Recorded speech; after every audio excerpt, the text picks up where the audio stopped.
No programa de hoje, você vai conhecer um pouco mais sobre os animais peçonhentos. Para falar a questão de animais peçonhentos, primeiro a gente tem que entender assim, o que são a importância de alguns animais, a diversidade de animais, principalmente em ambientes urbanos, e rurais. Então, o problema do ambiente urbano é que, assim, na verdade, esses animais não têm muitos predadores aqui na região urbana. Tá? Então, o que acontece é que eles procuram áreas para sobrevivência. Tá? Todos os animais, todos os seres vivos em geral procuram sobreviver. Tá? Então, eles têm que procurar áreas de sobrevivência, principalmente alimento e abrigo. Locais para reprodução, aspectos ecológicos. Só que a gente tem que abordar um pouquinho a questão assim, de que esses animais, todos os outros animais, surgiram antes do homem na escala evolutiva. Então o homem, na verdade, na evolução, na escala evolutiva, criada por Darwin, o homem foi o último a aparecer na Terra. Então o que acontece? Todos esses animais todos os animais outros, que não o homem, apareceram antes. Então eles estão aqui há muito mais tempo que a gente. Eles estão muito mais bem adaptados para sobreviver nos ambientes do que nós. Passaram por épocas muito mais difíceis do que o homem, enfrentaram adversidades muito maiores. Então o que ocorre é que o homem, muitas vezes, esses animais, o homem é que invadiu o ambiente onde eles estavam. Então eles já estavam aqui e o homem começou a colonizar, então criar cidades pequenas, isso, pequenos vilarejos, cidades foram crescendo, então hoje a gente tem grandes metrópoles. Então o que acontece? Esses animais ainda estão vivos, então eles procuraram outros nichos ecológicos, então outras formas de se alimentar. Então isso propiciou uma fauna urbana diferenciada, rural, que são os mesmos animais, as mesmas espécies, só que adaptadas a essas áreas. Algumas espécies até com adaptações mais restritas de ambientes urbanos. Por exemplo, aí a gente entra nas aranhas, os escorpiões, os morcegos, que vivem em áreas, alguns já vivem em áreas mais urbanas, outros ainda vivem em áreas rurais. Então a gente tem até cobras. Então, na verdade, assim, esses animais podem ser peçonhentos ou não, eventualmente podem picar o homem, mas procuram outros animais também, não só o homem. A diferença de peçonha e veneno é que o animal peçonhento, na verdade o animal peçonhento é que ele consegue injetar um tipo de toxina, ele consegue injetar. Não você, por exemplo, o sapo não é considerado um animal peçonhento, mas é um animal venenoso, pode ser venenoso, mas só que você precisa colocar a mão nele e apertar algumas glândulas que tem próxima à região da cabeça. Se você apertar essas glândulas, aí ele pode lançar esse veneno. Então não é considerado peçonha.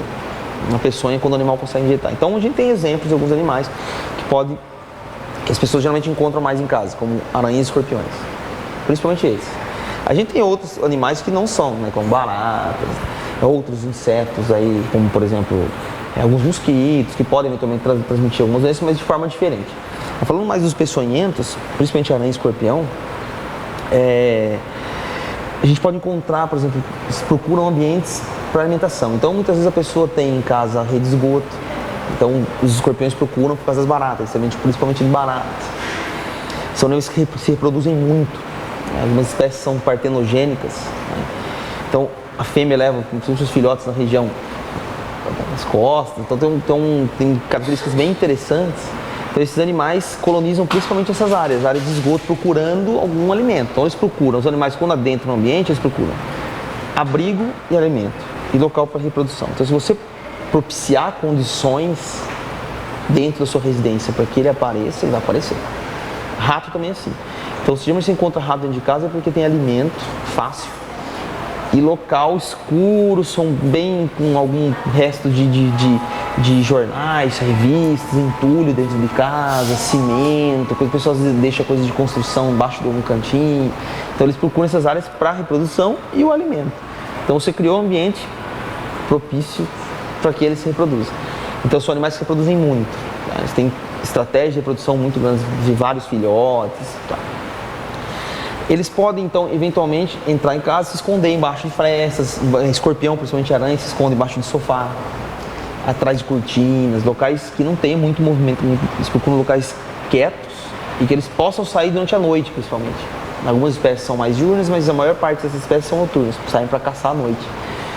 Então, aí é um momento que pode ocorrer um acidente. Então, a pessoa, se colocar a mão, principalmente esses animais, procuram sempre se defender. Eles não procuram, não atacam porque tem aquela querem atacar. Muitas vezes eles preferem fugir. Mas se você apertar ou se você pisar ou de alguma forma descalço, ele pica.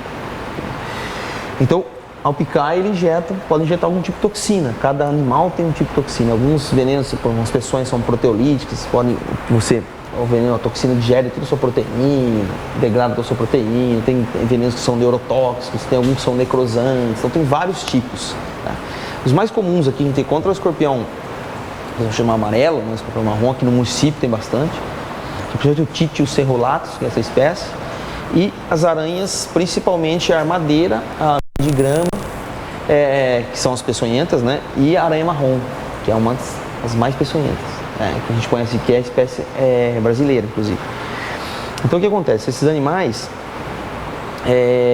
podem eventualmente, a pessoa aperta, principalmente a aranha marrom, ela não tem condições de picar, de atacar, mas ela fica dentro de sapato, muitas vezes, embaixo de roupa, então a pessoa aperta, ela pica. E ela injeta essa peçonha, aí ocorre uma necrose ao local. Então, dependendo muito do organismo da pessoa, também do metabolismo da pessoa, a pessoa já é alérgica, a toxina tem um efeito muito maior, então a pessoa às vezes precisa tomar algum soro, um tipo de soro. Já existe soro para a maior parte desses animais, né? Mas a maior parte das questões é a observação, né? A pessoa toma uma picada, tem que observar, geralmente procura pronto-socorro, né? No caso, geralmente tem pessoas especializadas lá para atender esses casos de acidentes com animais peçonhentos, aí indica a melhor medicação. Todo mundo deve procurar. Às vezes a pessoa toma uma picada, não procura, mas o ideal é procurar um médico, porque cada pessoa pode ter um tipo de reação. Então o ideal é procurar, né? Não de ficar em casa pensando o que vai acontecer. Principalmente crianças e pessoas idosas, geralmente tem mais problemas, tá? Desses animais, o escorpião, a aranha marrom e a foneutre, que é a aranha armadeira, são os que podem ocasionar problemas mais sérios, porque o veneno é muito mais tóxico. Né? Então, geralmente, a armadeira, que é uma aranha pica, geralmente ocasiona muita dor no local, dor intensa. Geralmente não dá problemas maiores, mas depende do que eu falei, da pessoa. Às vezes pode ter uma continuidade aí no processo da toxina e a pessoa ter complicações. Não é muito comum para a aranha armadeira. Para a aranha marrom já é comum ter problemas. Ela ter problema no rim, o rim pode parar até de funcionar em alguns casos. Então aí pode ter problemas mais graves. Escorpião também, geralmente é dor intensa só, mas em alguns casos, crianças e pessoas idosas podem ter complicações maiores. Às vezes precisa também, até a pessoa precisa ficar internada alguns dias, tá, em alguns casos. Agora, o que fazer com esses animais, se você encontrar dentro de casa? Geralmente é bom não pegar, não tentar pegar com a mão, porque a pessoa pode achar que só conhece o animal, mas não conhece. Acha que pode pegar fácil, não é tão simples assim. O animal, esses animais agressivos, a aranha armadeira, por exemplo, é muito agressiva, ela arma um bote, ela pode pular. Então a pessoa, às vezes, vai querer pôr a mão, é aí que toma uma picada. Muitos casos de acidente correm desse tipo, por curiosidade da pessoa querer pôr a mão. Eu vi muitas histórias de pessoa tomar picada de cobra, por exemplo, por curiosidade ou por brincadeira. Daí que ele chega perto de pegar e aí nesse momento ocorre a picada. Então a pessoa geralmente, melhor chamar o centro de zoonoses. Se a pessoa não tiver a condição de tirar dentro de casa, procurar o centro de zoonoses. E tem métodos certos de você pegar, com pinça, cobra, por exemplo, também tem método adequado de pegar, escorpião também. Então a pessoa deve chamar um centro. Se não tiver condição, ou se não tiver jeito, você tenta pegar de alguma forma com uma vassoura, alguma coisa e pôr para fora de casa, né? Longe de casa. Tá? Porque assim, a gente tem que pensar assim, sempre que se não precisar matar, é melhor. Porque esses animais também, a gente está falando só das questões, pontos teoricamente negativos para a gente, pensando só no ser humano, né? Mas eles têm pontos positivos também, relacionados tanto com a ecologia geral, né? Na cadeia alimentar, atuam na cadeia alimentar, então servem de alimentos para outros animais, ou se alimentam de outros animais. Então eles contribuem para o equilíbrio ecológico. Urbano, inclusive. Tem o rural e contribui urbano. Então, por exemplo, alguns aranhas comem insetos. Então, se você matar todas as aranhas, você vai encher sua casa de insetos. Escorpiões, como a gente já falou, se alimentam de baratas. Se você acabar com os escorpiões, vai encher a casa de barata.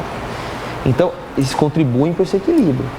Se você ficar matando, se todo mundo resolver matar, vai ter problema. Cobra também, o pessoal costuma matar, mas as cobras se alimentam de ratos. Então, se você matar todas as cobras, toda essa questão ecológica que a gente tem que frisar, que são importantes, tá? Também são importantes para a cadeia alimentar. Então tem uma relação direta com homens. Se a gente quer ver só essa relação direta com a gente, muita gente tem essa de olhar só pra gente, mas também para os outros animais são importantes. Para eles, inclusive, estão sobrevivendo, né? Mas a gente tem essa relação direta também com o homem. Então, procurar sempre que possível não matar, tirar de casa. Né? Eu faço sempre isso em casa. Então, quando encontro, eu pego de um jeito de uma pazinha, alguma coisa e ponho para fora. Uma vassoura com cuidado, põe sempre para fora de casa. Aí os animais, geralmente, eles entram em casa eles sem querer. Encontram um ambiente, eles entram. Eles também não querem ficar dentro de casa. Então, põe para fora e eles procuram se esconder, contribuiu aí muito com a ecologia do mundo, na verdade, né? Então, contribui muito. Então, as recomendações são essas, né? Você procurar, se você não tem condição, chamar o centro zoonose, acionar algum centro, ou retirar de alguma forma bem calma, assim, dentro de casa, e não vai ter problemas maiores. Aí para ficar tranquilo que não vai trazer problema. Essa questão dos morcegos também hoje, atualmente, assim, ganhou uma ênfase muito grande no município, né? Porque acharam que encontraram 2 morcegos com raiva, mas assim, isso é uma coisa que pode ocorrer. Assim, não é tão, assim, não precisa alarmar assim, no momento, né? Porque pode ocorrer, mas não são todos que transmitem doença. Algumas espécies podem transmitir, principalmente as hematófilas. São as que transmitem, podem transmitir eventualmente a raiva. Mas nem todas estão contaminadas, nem todas transmitem o vírus. Então, assim, não tem que ficar preocupado assim, absurdamente. Tem que fazer, assim, saber que esses animais também são importantes. A gente, então não é qualquer morcego que você vai encontrar vai matar. Se começar esse desespero, daqui a pouco vai acabar os morcegos. Então a gente tem que tomar cuidado, que eu falei, são extremamente importantes para a polinização de plantas. Algumas espécies de plantas dependem especificamente dos morcegos para polinizar, para polinização. Eles servem para disseminação de sementes, então levam sementes de árvores para outros locais. Então eles têm essa importância ecológica muito grande também no ambiente urbano. E algumas espécies que são minoria, uns 4, 5% das espécies são hematófilas. 5, 10%, minoria. Tá? E geralmente essas espécies vivem em áreas mais rurais, principalmente sugam sangue de mamíferos, como de vaca, cavalos, em ambientes rurais. Então eles não procuram muito ambientes urbanos, mas eventualmente pode aparecer alguma espécie hematófila em ambiente urbano. Mas é a minoria, então o que a pessoa, quando se ele encontrar, também procurar um centro de zoonose, procurar ajuda, e a pessoa vem, pega esse morcego e se leva embora. O morcego tem uma característica interessante que ele não consegue voar do chão, a partir do chão. Então, se ele entrar na sua casa e cair no chão, ele não vai conseguir voar. Ele fica num cantinho e desesperado. Então, ele tem que subir em alguma coisa, pegar um embalo para voar, né? Ele não tem condição de sair batendo asa. Então, ele vai procurar subir uma cortina, um sofá, alguma coisa desse tipo. Às vezes, a pessoa, quando entra em casa, eles ficam desesperados, não sabem o que fazer, eles se escondem, caem atrás de alguma coisa e ficam parados. Né? Então, a pessoa não tem que pôr a mão também, não. Para não pôr a mão, é procurar um centro de zoonose. Ou se tiver alguma forma de colocar para fora, tudo bem. Se não tiver, procura alguma pessoa que saiba manusear o animal. E em caso de picada, de mordida, no caso do morcego já é mordida, já tem dentes, né? Então, no caso de uma mordida de um morcego, procurar um centro de saúde. Nós vamos no pronto-socorro, o pessoal tem já indicação de como fazer, quais são os procedimentos, se vai tomar um soro ou não. Só um centro de saúde pode fornecer esse soro, tomar, não adianta passar remedinho em casa, nada, procurar realmente um centro de saúde, um pronto-socorro mais próximo.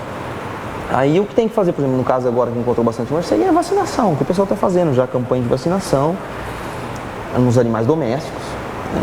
E mais nada.